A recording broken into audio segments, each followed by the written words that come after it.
Hi friends, బాగున్నారా? ఈరోజు వచ్చేసి చిక్కుడుగాయ చేస్తున్నానండి. చిక్కుడుగాయ అంటే పచ్చికారంతో చిక్కుడుగాయ చేస్తున్నాను.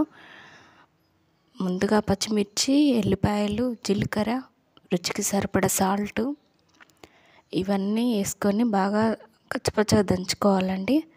ఇందులో నేను మెంతాకు కూడా వేసుకుంటున్నాను. చిక్కుడుగాయ అంటే మెంతాకు వేస్తే మంచి ఫ్లేవర్ ఉంటుందండి. కచ్చపచ్చగా దంచుకోవాలి. చిక్కుడుగాయ ముందుగానే ఉడకబెట్టుకున్నా నేను.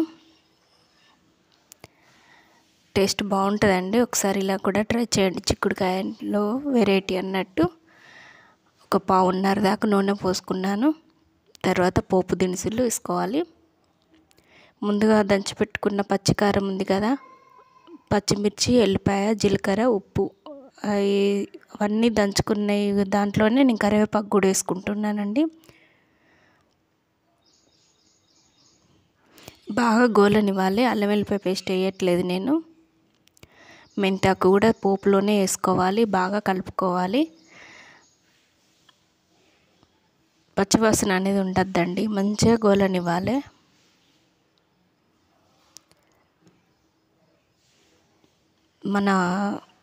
ఇదొక వెరైటీ అండి చిక్కుడుగాయలోనే.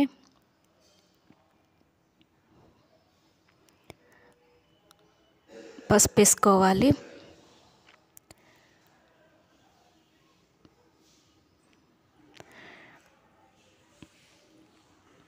నువ్వుల పొడి, మసాలాలు, అల్లం వెల్లిపాయ ఏమి వేయట్లేదండి నేను ఇందులో.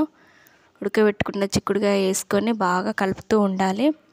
అంతే అండి, టేస్ట్ బాగుంటుంది. పచ్చివాసన పోయేదాకా బాగా కలపండి.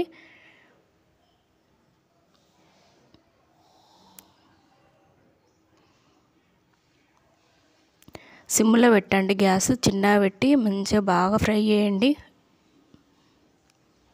పిల్లలు కూడా ఇష్టంగా తింటారండి. తొందరగా అవుతుంది కర్రీ కూడా.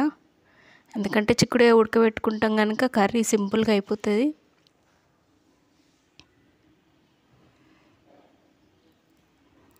ఇలా కూడా ఒకసారి ట్రై చేసి చూడండి. మగ్గిపోతుందండి. మీకు బాగా గోలింది కర్రీ అయింది అనే కంప్లీట్ అయింది కదండి. ఇప్పుడు కంప్లీట్ అయిందని అనిపించినాకనే కొత్తిమీర వేసుకొని స్టవ్ ఆఫ్ చేసుకోవడమేనండి. ప్లీజ్ లైక్ చేయండి, షేర్ చేయండి, సబ్స్క్రైబ్ చేయండి. ప్లీజ్ సపోర్ట్ చేయండి.